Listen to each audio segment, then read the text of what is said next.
Hey everyone, welcome back to Our Joy of Gaming. Today on the show, we're going to talk about my favorite Switch games, the best Switch games, Nintendo Switch games of 2023 so far. Now, let me be clear, this is not some sort of official list from some website for like IGN or anything like that. These are my games, the games that I've played. Many of them I've already completed, or I'm almost done, or I'm about halfway through.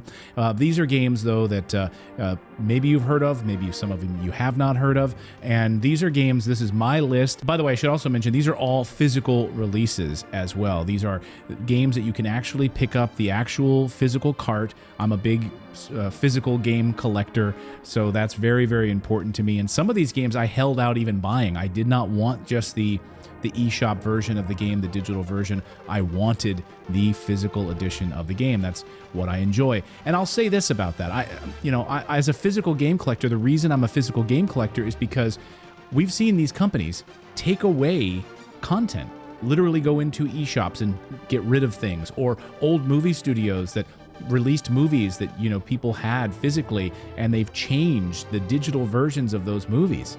Like, what? No. I want the original game, the way it was meant to be played, with all of the bells and whistles. Keep your hands off of my games. So, with that caveat. Okay, let's start. Here's a new physical release. Now, I waited to get this game until they had a physical release, and it just came out, called The Pathless. The Pathless is an action-adventure game. It was built by Giant Squid and published by Annapurna Interactive. And it was originally released back digitally in 2020 for various platforms. I tried it a little bit on iOS at the time. I think I maybe even tried it on a friend's Switch digitally. But again, I wasn't buying it until I could get a physical version of it. And the game really takes place in this mystical world filled with ruins and puzzles and all sorts of dangerous creatures lurking about. The music is fantastic, and you're this archer known as the Hunter, who forms a bond with an eagle that you get after sort of the first stage of the game. I'm about 30% of the way through this game right now, and you have to explore the sort of open world, solve puzzles. The music is transformative. It's very much like you feel like you're in a forest in Japan, like hearing bamboo, like the sounds. It's just absolutely beautiful.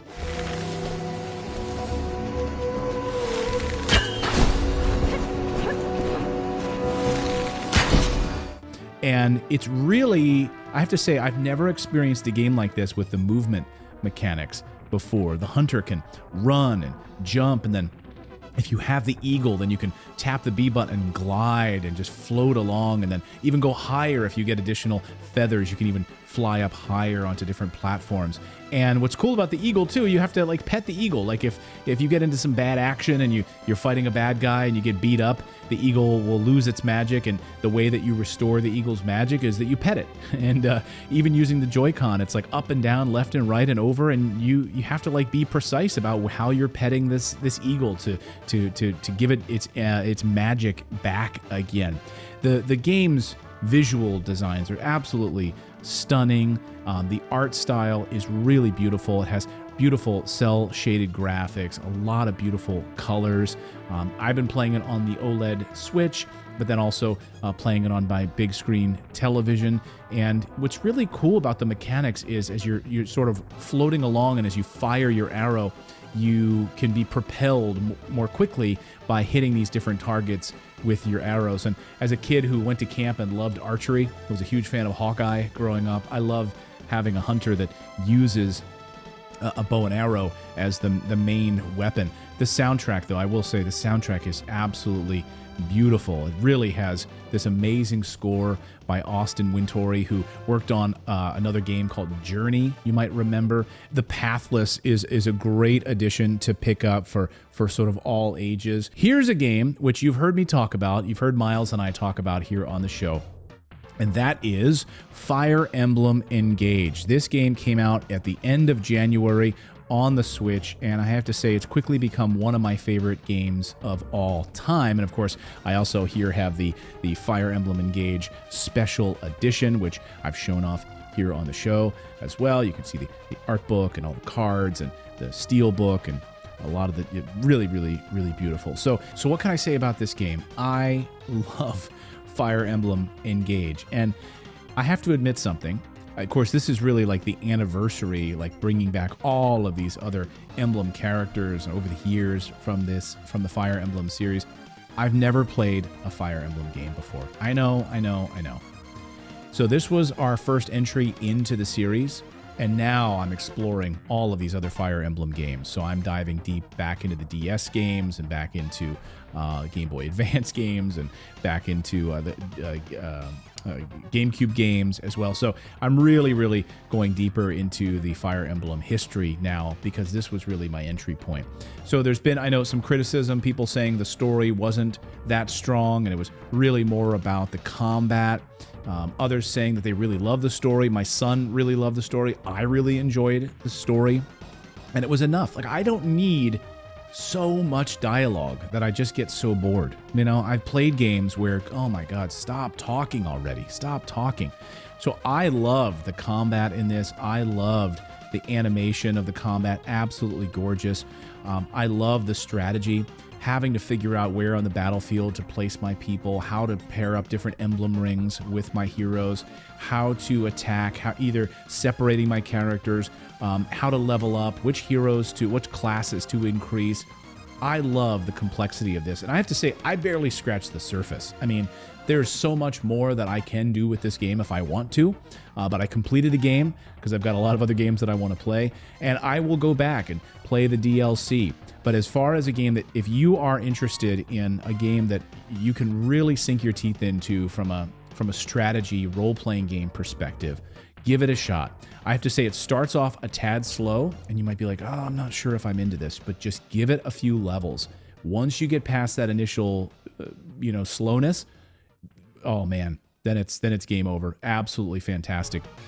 And I think you'll really enjoy a lot of the leveling up and picking, different weapons and what different potions to carry with you to make sure that you're getting your hit points taken care of, or your dexterity, and really teaming up and finding the right team and the right balance. That was one of the things I enjoyed throughout the game, was deciding who was going to be on my team as I went into battle, and you're really picking your different characters and who do I want to spend the time leveling up. And there was halfway through the game where I was like, I really want this character, and I'm going to work on this character. So I started going off and doing skirmishes on the side, which takes you away from the main story. You can go and really spend time leveling up and doing other side missions to kind of get your gold or increase hit points, increase your overall strength of your different characters. And so that's what I did. Halfway through the game, I was like, no, I really want this character. So I went off and did a bunch of skirmishes to build up that character again. And I love the music in the game, the artwork, the beautiful colors, the vibrancy of this artwork. I cannot recommend this enough. So if you're looking for a really good role-playing game, a really good strategy RPG that it really can dive into, you're going to really love Fire Emblem Engage. Highly recommend it. And I really recommend also getting the DLC as well that you can pick up. All right, next game here is a game that I've talked about on the show a little bit, and I talked about it with my kids. We've been playing Cereza and the Lost Demon. Cereza and the Lost Demon. This is the Bayonetta Origins, Cereza and the Lost Demon. So again, another admission here. I never played a Bayonetta game. I know, again, I know, it's sad, but I never did. So I got this game, as I've talked about on the show. I got it for all of my kids to play on a vacation. We had our spring break vacation, and so I got it for all of them as a treat, as a present that we could play on the trip together, as something to do with their dad, And my 6-year-old loved the game. My 10-year-old loves the game. My 12-year-old loves the game. And I love the game. 46 years old, that's who I am. The beautiful music, artwork is just gorgeous. The story is beautiful. It's like a novel. It really is like a storybook. And it's also, it's also something that where I've never seen certain game mechanics before, where I'm separately controlling this creature while I'm also controlling the main character using 2 different Joy-Cons to kind of move on the screen together and work in tandem. That was really, really cool. Really enjoyed this game. Cereza, Bayonetta Origins, Cereza and the Lost Demon. Again, it might not be for everyone, especially if you're like a Bayonetta fan and you're used to that. I've never played them, so for me this was an entry point as a standalone game, as I don't knowing nothing about the Bayonetta series. I own them, I haven't started playing them yet. we love this game. And I have to say, my 10-year-old girl came to me and said, Daddy, you picked the perfect game. This game's amazing. And then the girls were doing this little dance. There's like a magic dance that you do in order to cast your magic. And so my girls were like dancing around doing their magic and stuff and doing the Cereza dance in order to create the spells and stuff. So anyway, I would give it a shot. Try it out. You can play the demo actually in the eShop if you're interested, but the physical copy is what we got. Bayonetta, Cereza, and the Lost Demon. All right, a game I just finished, and the sweatshirt I'm wearing right now in honor of Metroid. Another game for the Switch, one of my favorite games of 2023. It may actually end up becoming Game of the Year, which is Metroid Prime Remastered. Yes, Metroid Prime Remastered. And you can flip the cover around as well, which I really, really love. This is how it was released in Japan with the cover like that, but you can flip it around like that if you want. So what to say about Metroid Prime Remastered? Going back to 2002 on the GameCube, the original release of this game by Retro Studios. Retro Studios then gets it again. Nintendo comes back to Retro Studios and is like, hey, you know that game you made back in 2002? Can you remake it and remaster it? And they did. And they built it from the ground up is what they did. And it is absolutely gorgeous and creepy as a shooter. And I grew up, Metroid was the first game that I ever beat on the NES, one of my favorite games of all time, the original Metroid. And to be able to then step into Samus Aran's costume, be inside of the suit and fire your weapons from this first-person perspective was an absolute game changer, beautiful. I will say a couple of thoughts. I just finished the game, and because I've been playing multiple games at one time, so just finished the game. And if you're, I would say you, and a buddy of mine who's never played it before, he just finished it as well and loved it.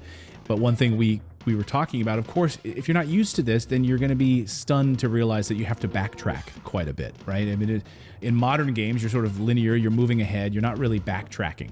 But that was always Metroid to me. In the first Metroid, you're getting through a level and then you're having to go back through it because there's things power-ups that you have that you can go back and tackle now that you're stronger, or you have a particular power bomb or something like that. You have to go backwards.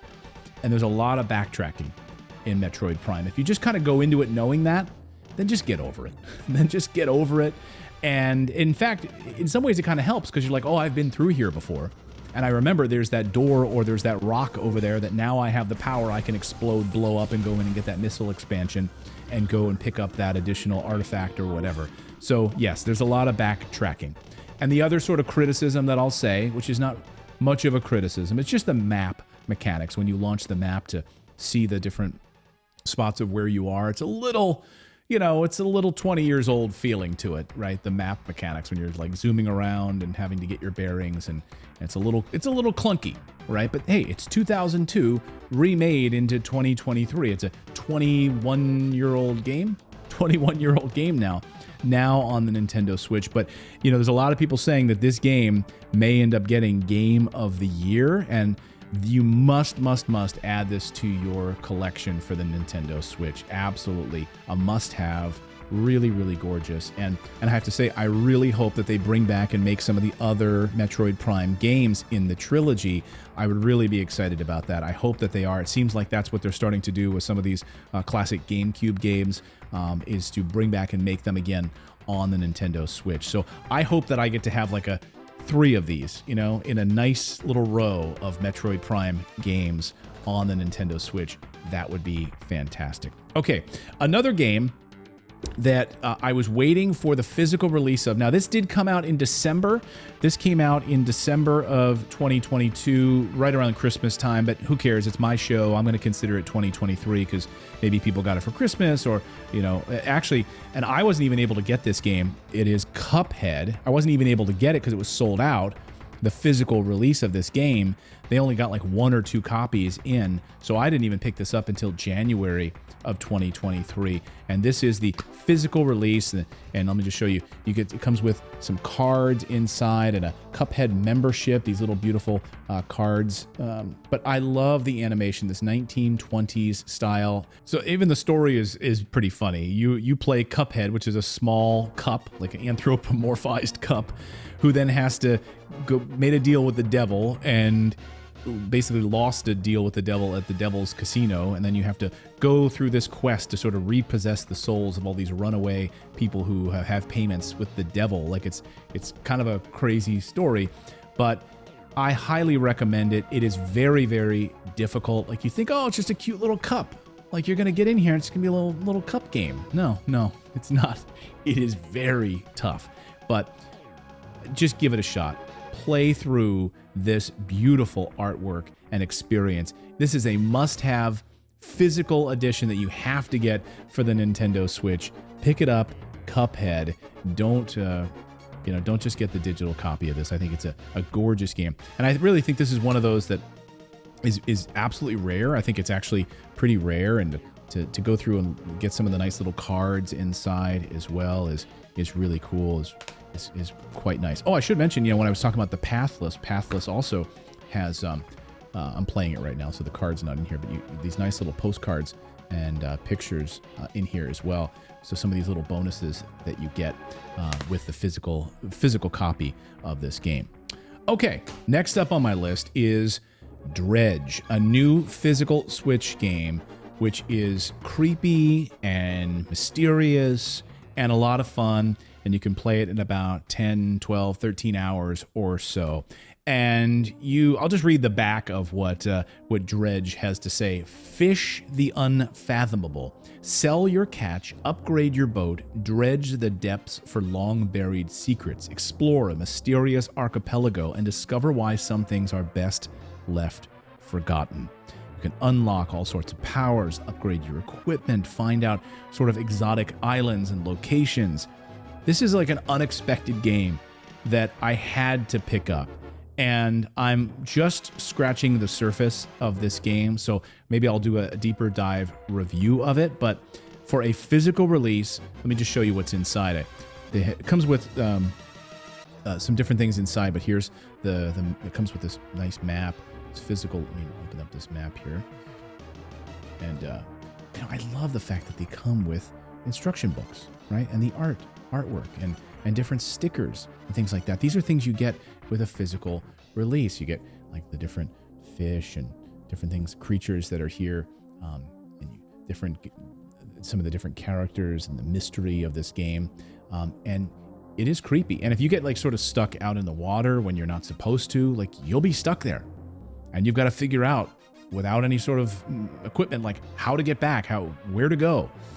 It's really cool. It's a really beautiful game. It's unexpected. Again, I'm just sort of scratching the surface of this, but I wanted to give you sort of a range of games here that I think are really worth picking up. And it's the perfect game, like turn off all the lights in your room and put it on the big screen and pour a delicious beverage and sort of sit back and kind of explore this world.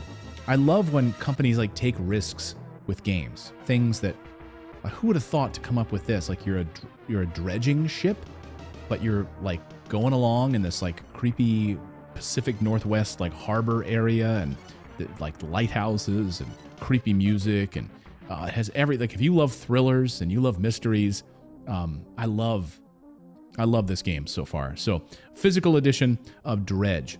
Okay, next up on my list is the physical version of Final Fantasy Pixel Remaster 1 through 6. Now, my physical version of it is still being printed in production and still has not arrived, the physical version of this, yet. So I've been playing the digital version of this for now, but I've ordered the physical version and it will arrive soon. Now, the first run of these games launched at like midnight. It was a total disaster when these things launched initially. Now, finally, they're back available so people can actually get their hands on the physical version of this. Now imagine having a little tiny cart like this where you have all 6 of these games in your hands. The original Final Fantasy from Square Enix, all of these games right in your hand on one little cart.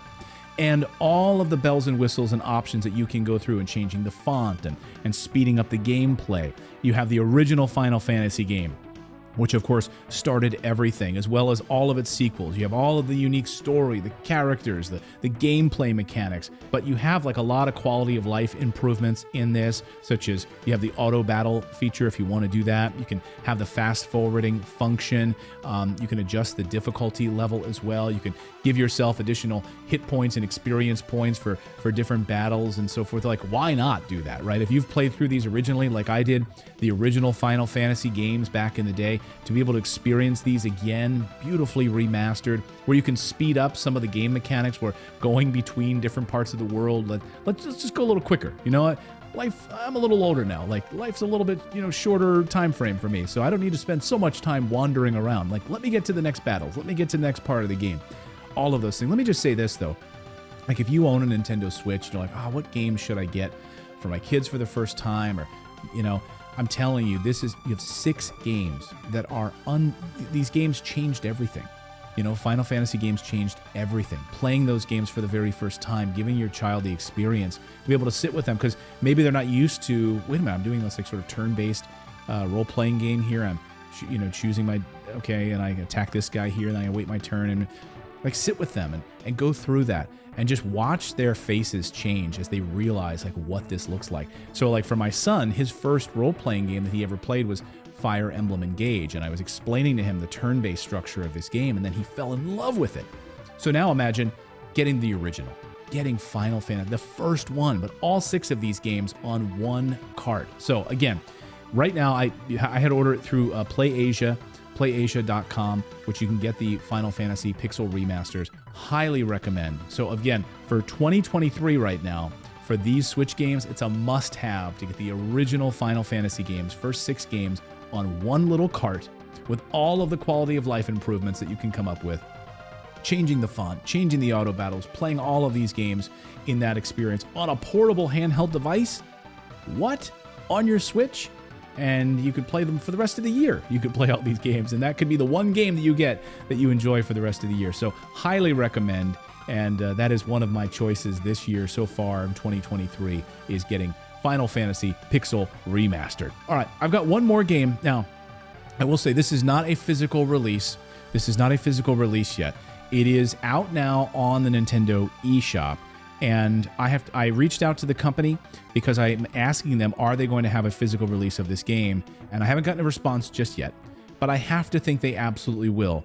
And that game is Assault Suits Valken Declassified. Now, this takes us back to 1992 on the Super Nintendo when this game was originally released. Now, when I was a kid, I didn't have a Super Nintendo, so I would play Super Nintendo at my friend's house all the time and just have access to those different games. So I was constantly playing the Super Nintendo, but I didn't own a Super Nintendo. I had a Sega Genesis, and I had a regular NES, but I never had that. And so this game came out on the SNES, and it was originally titled Cybernator, and it was originally censored. There's actually parts of the game that were censored at the time. So this version of the game is uncensored. And it's amazing. You play as a battle mech.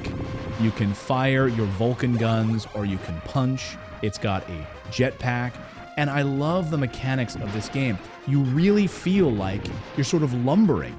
If you think of like Avatar and those guys in the big metal suits, right?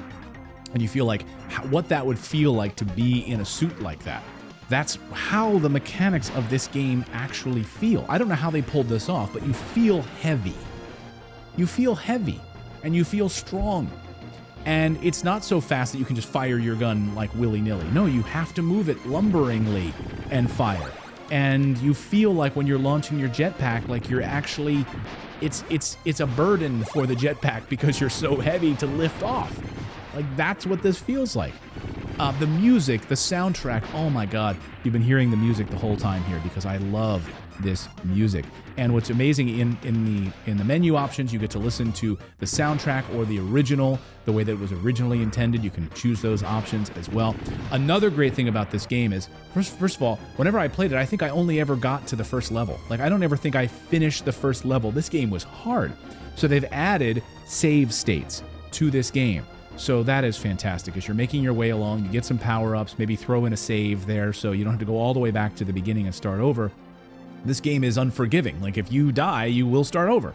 So don't do that. Use the save states to be able to go back a little bit and pick up where you left off so you can complete the game maybe more quickly than you would otherwise. The artwork is absolutely beautiful.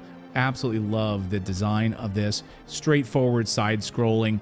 And there's a really like odd sense of realism to this game. I can't explain it, but maybe it's just the way that it's drawn. And when you're firing your weapons down at the ground, like little chunks of the ground are coming out as well. So you're destroying part of the environment, which at the time, I don't ever remember a game doing that, where you're firing your weapons into different parts of the environment and chunks of the wall are coming away.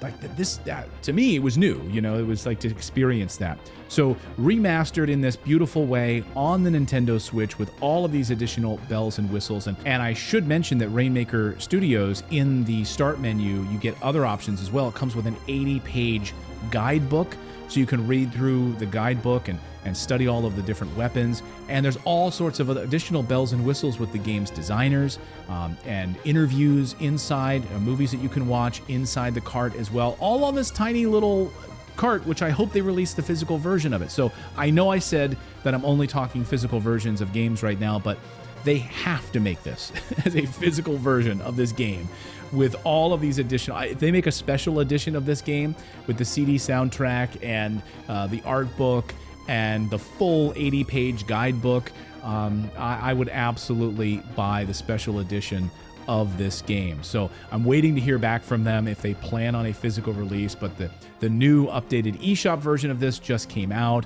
Maybe you'll wait for a physical release. I will say I'm absolutely going to buy it. So as soon as this physical release of this comes out, I will jump on all over that. So there you go, guys. I hope you enjoyed these picks. Again, not an exhaustive list here. These are the games that I've really been enjoying so far in 2023. I really think these are must-have Switch games for 2023.